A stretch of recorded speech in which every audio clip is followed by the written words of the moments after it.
Hey, welcome to the Beginner Photography Podcast. Today we are taking a look back at some of the best photography lessons of the year as told by you. Hey, I am Raymond, and again, welcome back to the Beginner Photography Podcast. I started this podcast 6 years ago with the one goal of just simply talking to world class photographers to find out how they see the world. Once I did that, you started showing up. You and thousands of others who are new to photography, who know that their cameras are capable of taking these great photos, but you need some help with the how. Well, once I launched the Facebook group, a community was born. Your community. It is a community full of others at various stages in their photography journey, but who are all willing to help in a very kind manner. And I'll be honest, I was shocked because I've been a part of so many toxic groups online that just sucked all of the joy and fun out of photography in exchange for graphs and mathematical equations and refraction charts. And if you posted a photo that wasn't technically perfect in every single way, well, I hope that you brought a fire extinguisher because you were about to get roasted. But I was completely blown away by the fact that this was missing from the Beginner Photography Podcast community. Everybody understands that we are all at a different point in our photography journey, and that a great photo is truly so much more than the sum of its settings. And then you started posting photos, and after a while, I could see the change in your photography. And then I wanted to learn more about you. I wanted to highlight a member of the Beginner Photography Podcast community, members who are still relatively new in their journey, to have them share their stories that will help you with your own journey. And in a community that is all online, I wanted to speak face to face, even if it was over Zoom, because hearing somebody talk about maybe their thought process really gives me a much better idea of how they capture the world. And hopefully it gives you a better idea of who you are hanging out with online. Now, while there were a ton of great takeaways from this year and all of the community spotlight interviews that I did, so now, as this year kind of comes to a close, what I wanted to do was take time to reflect on the things that we learned from our peers. Now, there were just so many things that I had to split it up into 2 episodes. So this is part 1, and we start off with Jim Sinicki, who opens up about his failures. Let's get into it. Tell me about some of those failures for you. Did you have one that really stood out and helped you progress quicker than I'm just gonna stop. Did you have one failure that like you really learned a lot from? My first failure, I did a maternity shoot for a friend, and I thought the photos were pretty good. Some of them, I still use them all. But there were a lot of like composition failures, and Kimberly Irish actually kind of walked me through a few of them. And one of them was she explained to me the doctor view of a maternity shoot, and I was like, oh, yeah, I totally get that. Now I know why I want to put the camera right where I put it, because it's not a very good view. Um, Physically, in that shoot, the very first shot that we set up, I backed up into the lake. It No, fell in. like you walked it. Oh Yeah, my gosh. yeah. So that sucked.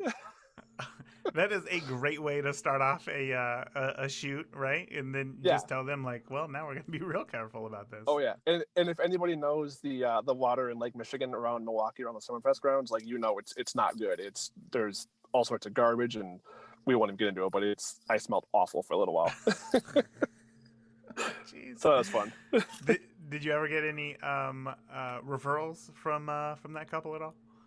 I did actually. I did. Really, And it worked out despite pretty the well. smelly garbage and that's Yeah. hilarious. Well, I mean, I gave them the best photos that I had. I Yeah. didn't give them the garbage. So, and really, that's all that matters. So, Yeah, of course, yeah. that's hilarious. So now that okay, so let's go ahead and start talking about transitioning into what you got now, which is Charlie James Photo. Can you tell me about Charlie James Photo and like what's the mission that you got, because I love it.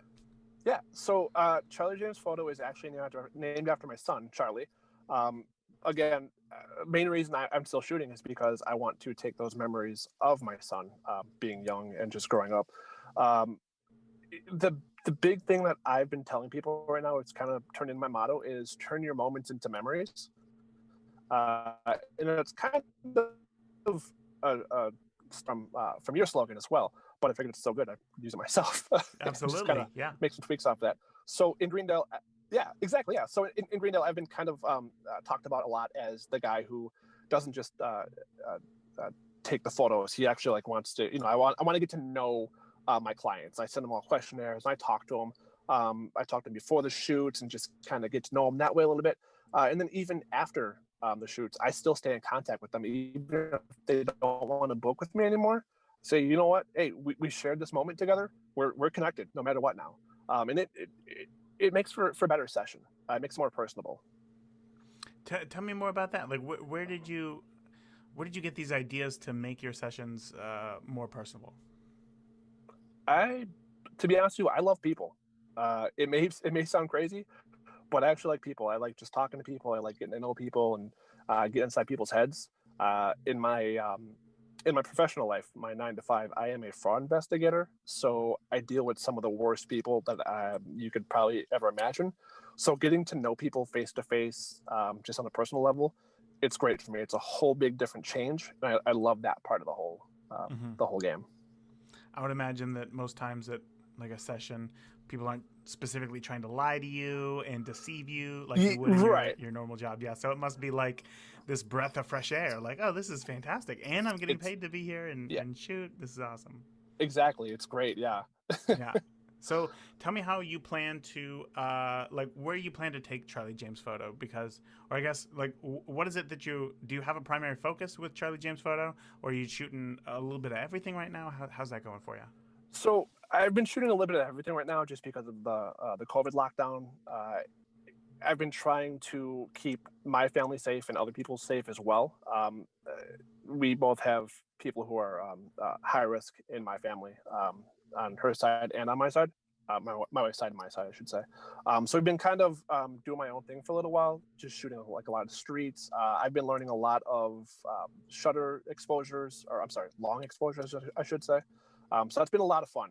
I actually met up with a guy who became a really good friend of mine, who's a photographer, and he taught me how to do some long exposure, and he taught me like the tricks of it and how to set up for night shots and along the lake.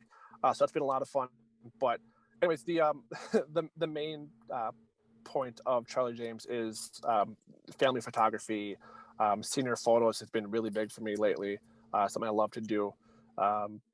Just kind of celebrating the everyday with Charlie James Photo. Celebrating the everyday with Charlie. So now, oh my gosh, I love that. Celebrating the everyday with Charlie James Photo. That should be. You need a client to like tell you that, so that can be like the testimonial on your website with like a giant canvas or something behind them. Yeah.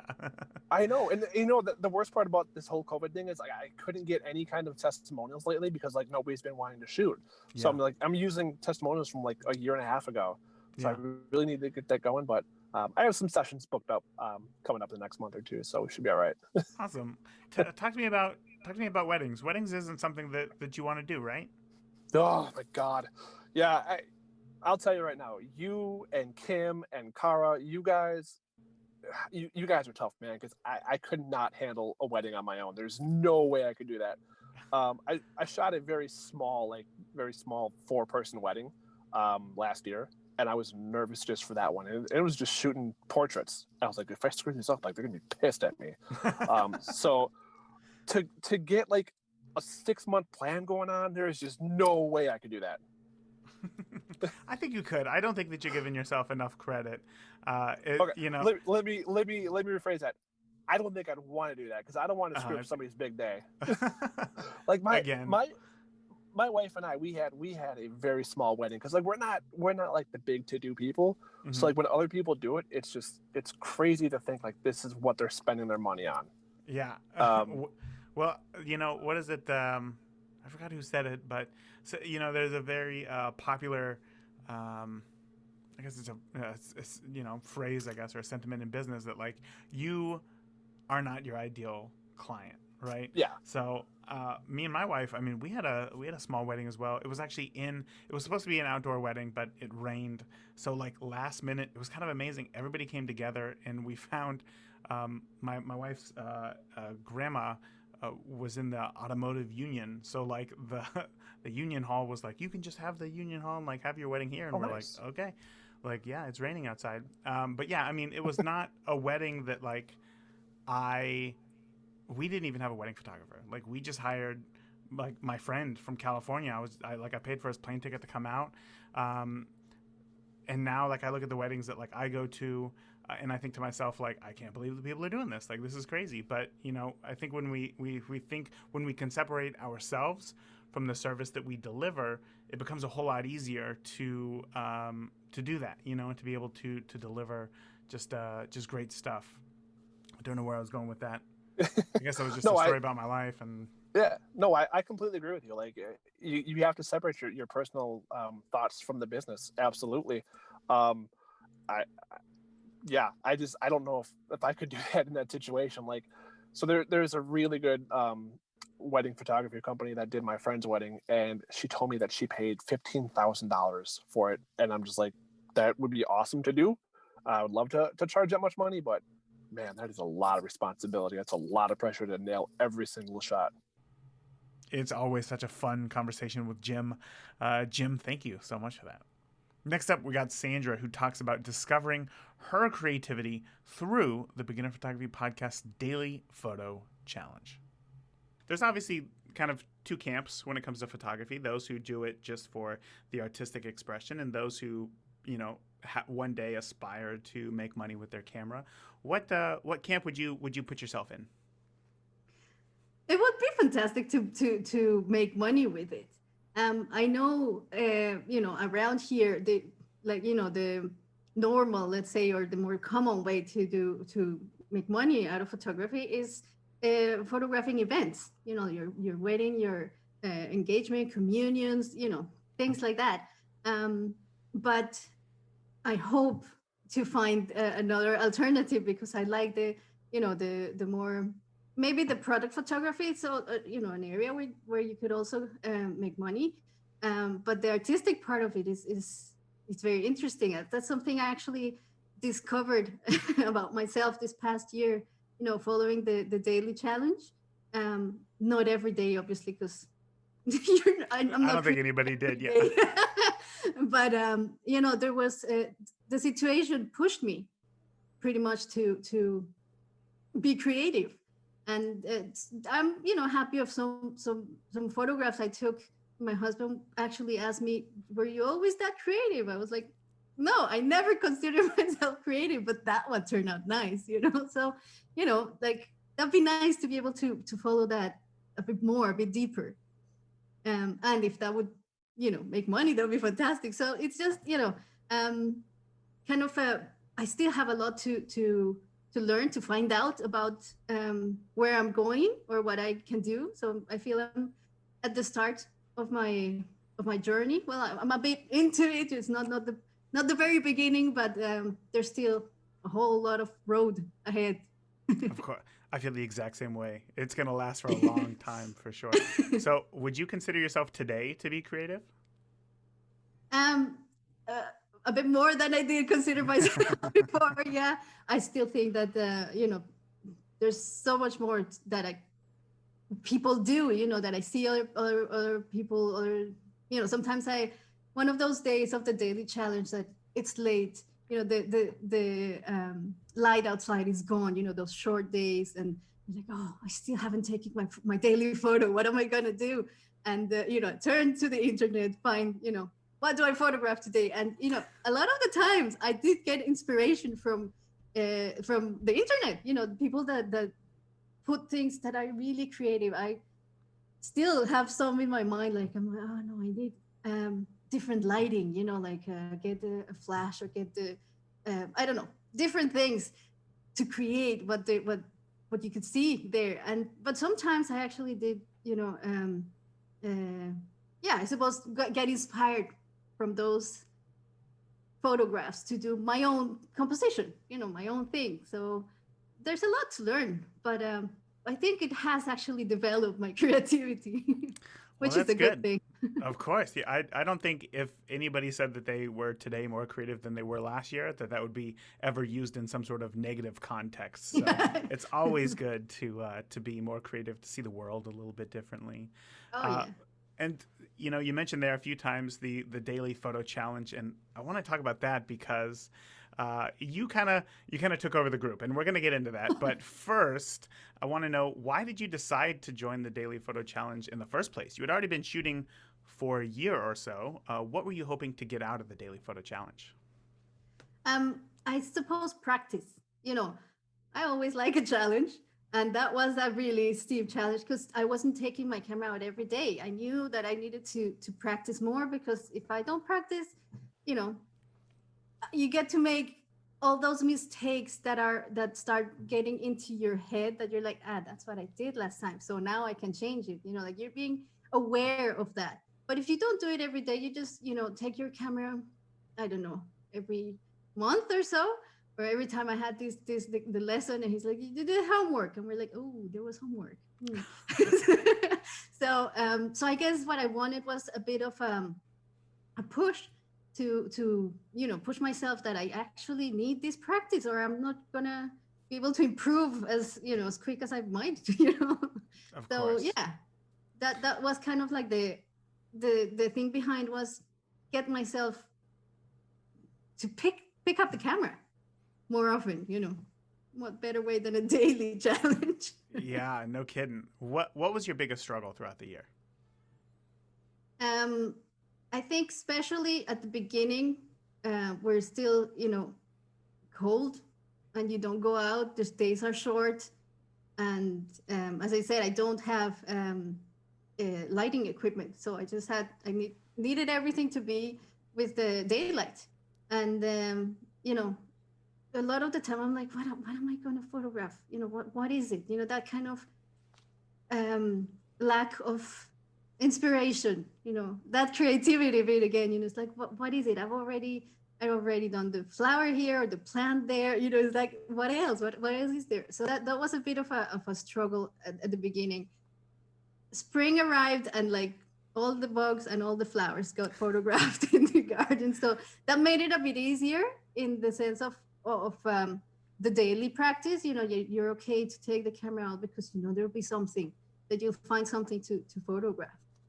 Whereas yeah, I think mostly at the start, and I think a lot of people might have given up around the time, because there's so much in the house that you can photograph.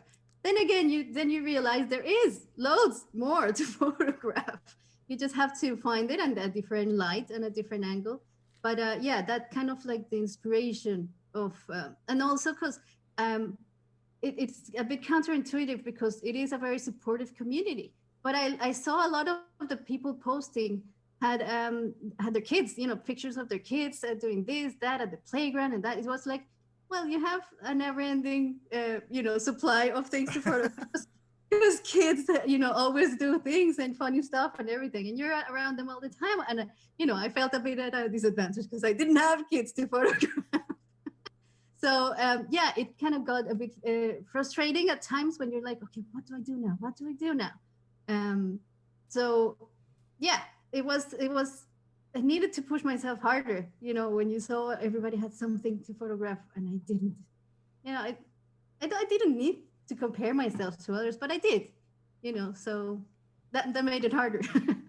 That always makes it harder. That always makes it harder. But it sounds to me like you're the kind of person who, when you see something, when you mentioned, going online and looking for photos, for ideas of things to photograph, that you looked at those photos as a form of inspiration rather than a form of comparison. But it's interesting that once we get into the daily photo group, suddenly others' photos aren't inspiring. They're more of a form of comparison. Why do you think that is? That's a strange thing. It's almost like if you're supposed to be at the same level, why can't you produce the same things? But it's just in your head, like you don't have to produce the same things. Like, I can't produce the same things when I have kids to photograph. It's an impossibility. So it makes no sense to compare. And it did take me a while. And I think now I'm, the rest last year, looking at the pictures of the photos that everybody posted, there's some fantastic photos there. Kids are no kids, but like people are so talented. And it's always very good to be able to receive feedback. And even if the feedback is just a like, you're like, oh, somebody liked the photo, it wasn't so bad then. So it should be really more of a constructive thing, rather than comparison thing. Because I suppose you're just thinking, well, I should be able to do that. Why am I not doing it? You'll be able to do something else, I'm sure. I loved hearing Sandra's thoughts on the struggles that we all face with comparing ourselves to other photographers and how she deals with it. So cool. All right, next up is my interview with Sean Kim, and we get deep real quick. We go from light to inspiration to shooting weddings and getting bored with what you are shooting. I do want to talk about, once again, your relationship with light when it comes to natural light and silhouettes, because I feel like you master them. I feel like you really, truly master silhouettes. You do a fantastic job. Obviously, it's real nice to have a very strong backlight with the Sure. sun, Sure. come sunset time.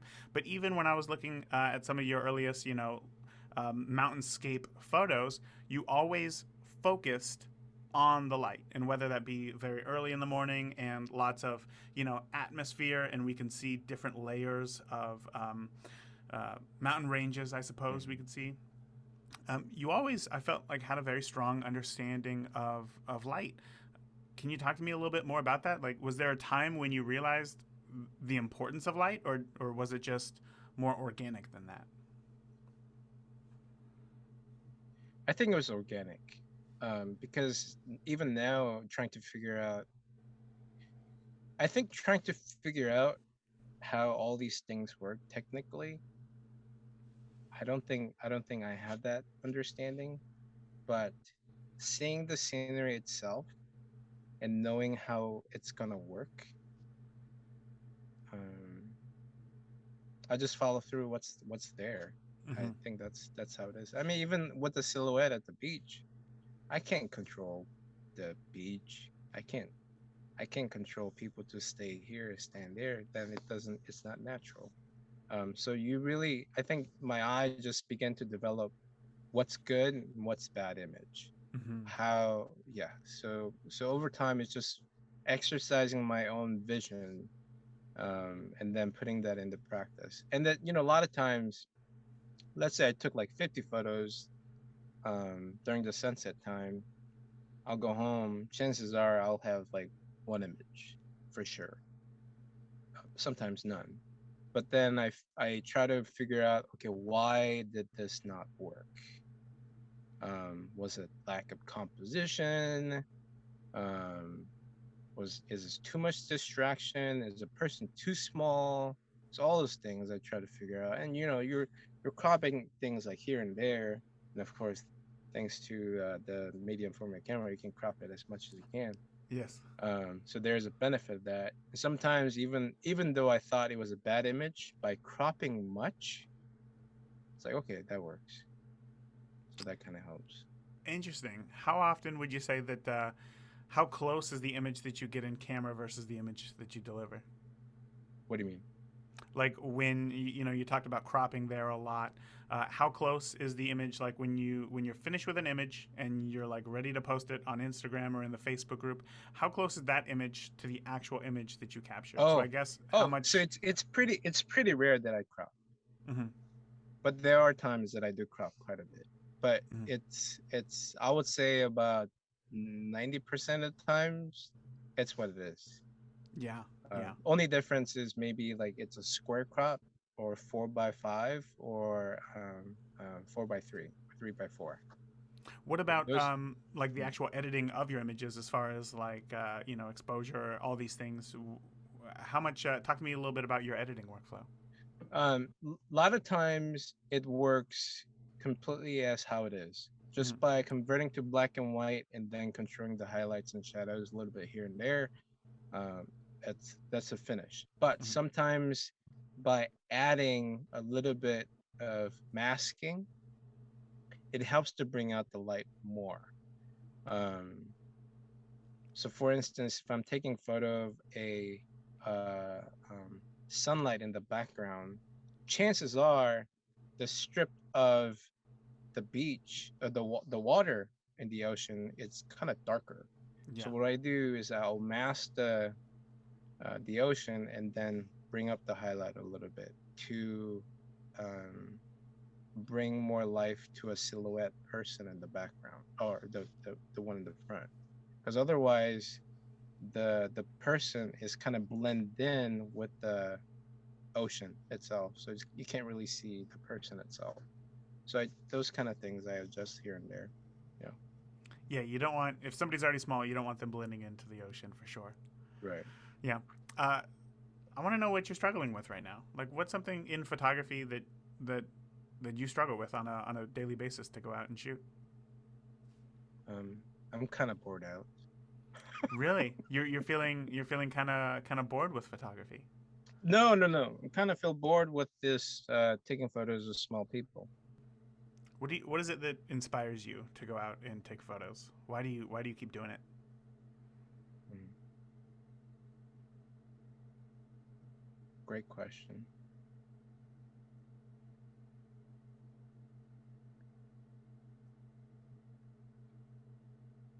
So this is another spiritual journey for me. Is that finding beauty in chaos that brings real joy within me. Um, because I do believe in the chaotic world. I will say, in a hopeless world, um, God finds beauty in His people. I believe that wholeheartedly. And whenever I feel down, that's my hope. And I see that within the photos. Even those things are chaotic, I can find beauty within those chaos. And I do believe that's how God sees me. Um, yeah. So that brings a different perspective and different purpose in my life. So it's So all that's about trying to find the beauty that's in chaos. right. Because I'm chaos. I'm the one who chaos is in chaos, and yeah, Ah, trying to find light in that. I was gonna say maybe you should shoot more weddings because they're always very chaotic and you can always create beauty Hey there. man, I tell you, I covered one wedding. Oh man, the demand that they had, I was just like, can I go home now? And I can't believe you guys do that. Your uh, that's your career. That's your Yeah. uh bread and butter. Maybe you just got a bad wedding. I don't know. I can definitely see fun in it, fun in the wedding. Because you're going And to there's a very cake. Every day there's cake. Yeah. that you're going into an environment where it's like very vibrant, happy moments. Yeah. Parents crying, daughter crying, capturing that moment, and you were having that in your file and delivering it.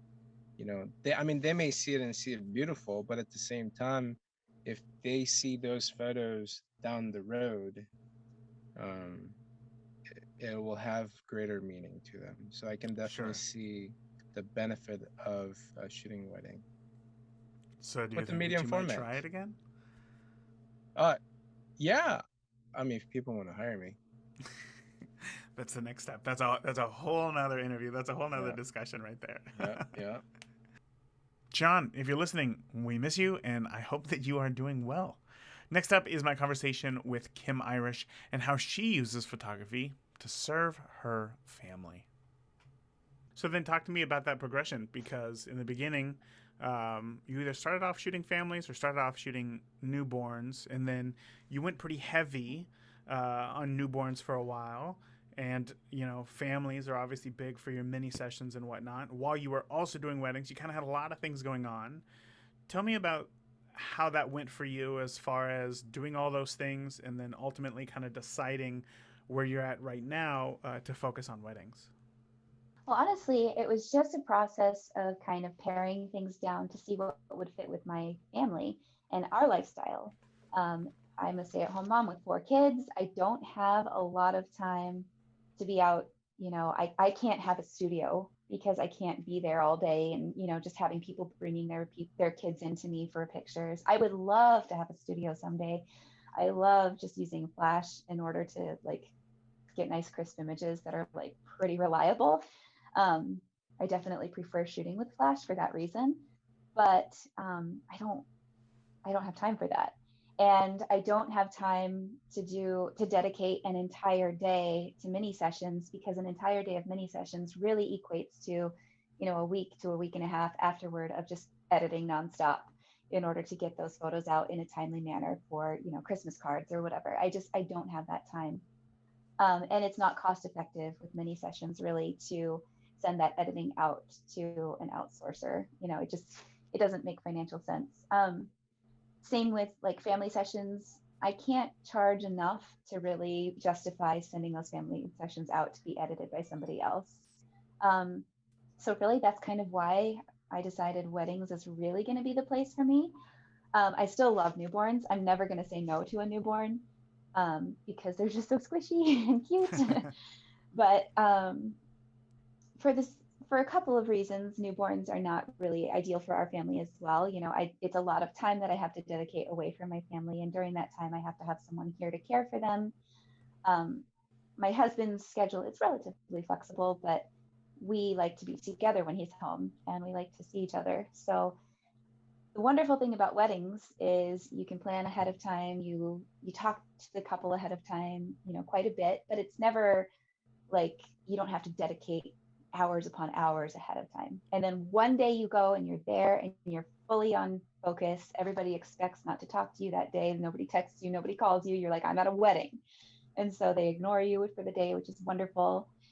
And then you can take those pictures and you can send them off to somebody else with a couple of pictures that you've edited. And then they come back and they're magically beautiful the way that you wanted them to be. And you can make the tweaks that you want and then present those to the couple and they're amazed and excited. And it's just more rewarding for me because it is cost effective to send a wedding out to be outsourced to an editor, because it just is. So I like weddings because I don't have to spend a whole lot of time editing. What do you see the future of your photography being? Do you think that it's going to be focused on weddings? Because I know that we've talked, obviously you're a premium member as well, and we talk in our group coaching calls about kind of the ability to start off with a wedding, right? That's where you kind of get them in, and then later on as their family grows, you can kind of grow into some of that as well, as far as newborns and families as well. Do you see yourself doing a lot of that in the future, or primarily sticking to weddings? I think the most important part of photography for me is actually the relationships that I develop with my clients and with the people that I see consistently. So I do see myself becoming a lifetime photographer for a set of families. However, I will only advertise for weddings because I think that's a good way to get people in the door. And then just to continue with them through life, I think is much more rewarding for me than, just having a random cake smash for some kid that I've never seen before. Or, yeah. I love cake smashes. They're so much fun and they're cute, but I really treasure becoming friends with the people that I work with. So that's what I think I will do. I like it. So I got a question for you, because I went back in time through the power of searching on Facebook to look for your first post in the Beginner Photography Podcast Facebook group. And you've been in the group for more than 2 years, so you had a lot of posts to go through. But when I looked, the first time that you ever posted something was actually on Carrie Norris. She posted a photo, and she was asking a question. She said, "Why does my camera suck with indoor light? Every time I shoot indoors, I have to crank my ISO to the heavens," which I hate doing because the quality is nothing compared to outdoor light. And you commented, "I have the exact same issue with my Nikon D3300. Please, someone help." A lot of time has passed since then. Did you overcome this issue? Yeah. Yeah. Okay, perfect. Next question. How? I think it was more of a mental thing to overcome. I mean, obviously, shooting on a crop sensor, you're going to get a lot more noise indoors, especially shooting on a high ISO. So, obviously, the switch to a full frame was good for that. But also mentally, like we talked about at the beginning, accepting the fact that there's going to be some noise in photos when your ISO has to be high. I can think of a wedding that I did recently where it was a dark church with dark wood everywhere and dark orange carpet, and the the pastor did not want any flash, which is fine. You know, most don't. Um, I can't imagine wanting flash at my own wedding, Oh, so I know, that's fine right? with I know. me. Yeah. um, and so those images are very grainy because I had to shoot it like ISO 5000 in order to get any kind of an image that I could work with. And I had to be very far away. He told me a particular spot I had to stand in inside the church. And I actually had to pull out my crop sensor and put my 70 to 200 on it in order to get any kind of shot that was not, you know, Super giant far them far away. away kind of Yeah. thing Hmm. because of where he had me stand. So that was interesting because I was actually back on the old crop sensor in order to get that. I mean, I could have done that in my full frame as well, but I had a different lens on, so I wanted to be able to use both. Um, but yeah, so it's more of a mindset, I think, and just knowing how to work with those images in post also helps as well. And I think as time goes on, probably entry level cameras aren't going to be as poor with ISO performance as they were here currently, and then even a few years ago as well. So obviously, you know, we kind of can look back at any time in our own photography timeline and see the struggles that we were facing, and then now we're like, oh, here's the solution. Like, of course we know that. So I'm interested to know, what is it that you are currently struggling with now? As far as shooting goes, I'm not really struggling with anything. I know how to get the images that I want. I know how to light things the way I want them to be lit. Um, I know how to compose things the way I want them to be composed. So I'm sorry, there's not a whole lot I can say there. What about going forward then? Like, as far as creating something new, is there anything that maybe you've wanted to Oh, try? Go on. yeah. Yeah. So this has been something that I've been pondering for about a year now. Um, I tend to visualize images before I take them. And I really, really want to create a really cool double exposure someday. But because I haven't visualized it yet, I don't know what it's going to be. And I haven't, like, I've tried a few things, but it just doesn't make sense to me. And I want to be able to do it in camera, not in post. So I haven't really come up with the perfect double exposure idea yet. That's what I'm struggling with the most right now. There you go. Like, are you talking like at a wedding or just personally at home? Just in general, I want to do something cool. Like for a wedding, I have this idea of what I want to do eventually someday where I want a couple that's written their own vows, and I want like the handwritten vows to be somehow used within a photo. I don't know. That's kind of where I am at that point. But even at home, I don't really like. I've tried a couple double exposures with different textures and things like that over pictures of my kids, but it feels inauthentic because it's just kind of like, oh, here's a trick I'm doing today. You know, it's not like I feel like double exposures have the capacity to really convey a lot of really minute detail within the broader context of something amazing. And so I want to create something that does all of that, you know, just a whole package in one photo is kind of what I want to be able to do someday. So, Kim, if you haven't got that double exposure yet, chop, chop, get to it. We all want to see what it is that you come up with. All right, last up for this week, we have Quincy Worthington to talk about what drives him in photography. So, when it comes to photography, though, you know, you said that you don't really do it for others, you just do it for yourself. But we're always on this path of like learning and becoming better. So, what is it that inspires you from the photographic standpoint? Where do you get your inspiration from for the photos that you take? Wow, that's a great question. Um, One of the things I've noticed about, like, if there's a theme throughout my life is that, and we could really unpack this and turn this into the beginner's photography psychology podcast. I'm adopted, and so, but I also have a family name, right? So I'm named after my great grandfather, which is why I have a weird name like Quincy, which also is funny. On a side note, my wife's name is Beverly. So when people hear the Reverend Quincy and Beverly Worthington are like showing up someplace, they expect us to be like in our 80s and me to have a tweed jacket on and her to be wearing her pearls. And then I show up covered in tattoos and like in a flannel and jeans. They're like, what? Where's the top hat? Where's the cane? Right, right. So I'm both blessed and cursed with a family name, but like being adopted, I've always wondered, like, there's always a sense of I just recently am connecting with biological family, and that's a whole, I mean, we could do a whole podcast on that. Oh my gosh. I won't, but everything I've done, I think, is the common theme, to get back to that, is been trying to understand who I am. And I think with photography, ultimately that's the same drive, whether it's trying to understand other people and thereby understanding myself, understanding my context and place.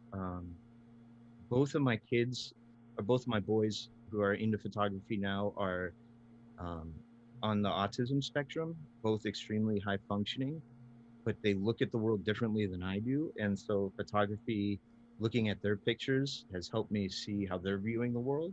Mm. And then I've started kind of trying to look at my own photography and saying, every time you pick up the camera, every time you press that shutter button, you're making conscious decisions to do that, right? Especially if you're shooting in manual or aperture priority, um, depending on the situation. Maybe even when you're shooting in full auto, although it's been a while since I've done that. I mean, you're making a conscious decision on what you're taking a photo of.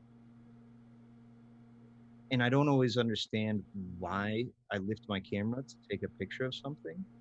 And so one of the things I've been trying to do is go back and look at my photographs and say, what was it about this moment Mm-hmm. that made me want to capture it? That made me take the time and the intentionality to capture this moment? What was it that speaks to me here? And that then leads me really into a sense of self-reflection and trying to understand how I view the world, or what I think is important, or what speaks to me, or where I find beauty, or how I find beauty. And so I'm really trying to use that to drive my entire photographic process. Wow. So going back and looking at some of your earliest photos and trying to find that element, I suppose, that drew you to taking that photo, how have your photos changed since then over the years?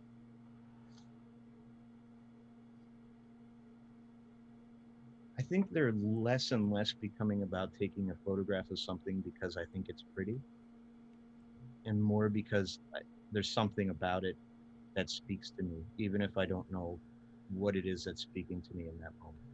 Mm-hmm. And I think that then, that, and it's less about, when I first started, and I don't think it's a bad idea to do it, and I'm glad I did, but trying to take photos that I think other people will like, or will garner likes or follows on my Instagram page or whatever, to then saying, what is it about this photograph that I like? You know, and I guess that's more what I mean about, like, I do it more for me than other people. Um, I've decided that I want to take photographs that I find meaning in, that speak to me. And I think that's why in the few cases I've done, like a family shoot, or I did a wedding, um, and in neither one of those I was really passionate about it, because I felt like I was trying to do too much to, like, give them what they want Yeah. and not use my own voice and style through it. And so it was interesting. A friend of mine approached me and said, I want you to photograph my wedding. it was only the second wedding I shot. I said, I told him, I said, if I do this, I want to do this my way, and I want to shoot it and edit it the way I feel right.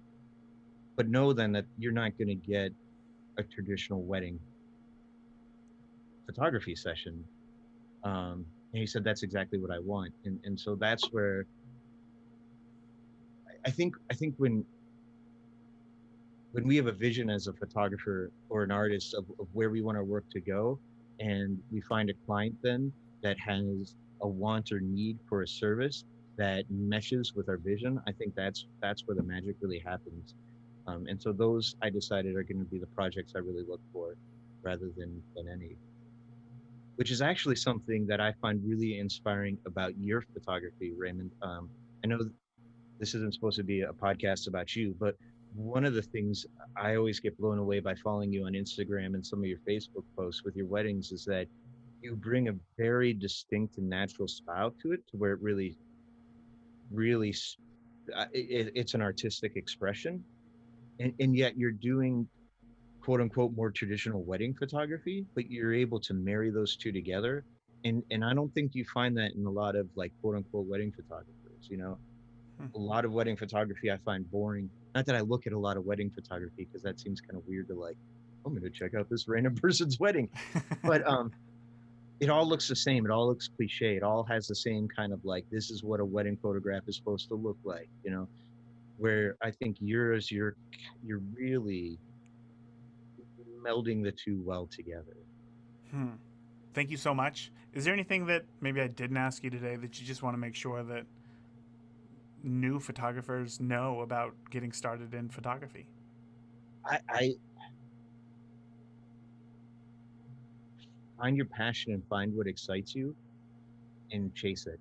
And as important as feedback and critique is, I think you need to be careful where you take that from, and don't let people discourage or deter you from what you're trying to do, right? And there's always ways to make things better, right? So realize that you're never going to feel, I mean, even like listening to interviews of Joel Meyerowitz, who's like in every major gallery in the world, and you know, he's still finding areas he can grow and feels like an imposter sometimes. So don't worry about that, because you're probably going to feel like that your whole life. But find what you're passionate about and chase it, and don't let people deter you from that. Find people who will encourage you but also push you to grow. I think that's the number one thing with almost anything in life, but you know, specifically with photography.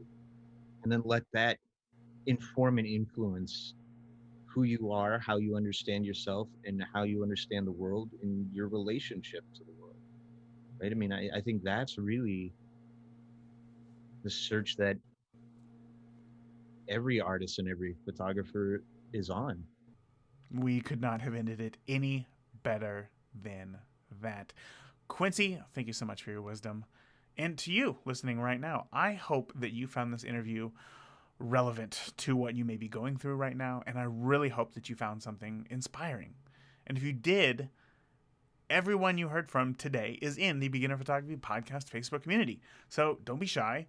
Post in the group your biggest takeaway, and be sure to thank them for coming on, because, you know, they might not want me to share this, but they all had varying degrees of imposter syndrome about coming on, but they all overcame their fear. They did it, and then they were able to share something with you today that is going to help you on your own photography journey. So don't be shy letting them know that you appreciate them.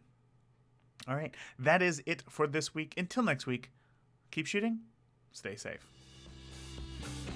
Thank you for listening to the Beginner Photography Podcast. If you enjoy the show, consider leaving a review in iTunes. Keep shooting, and we'll see you next week.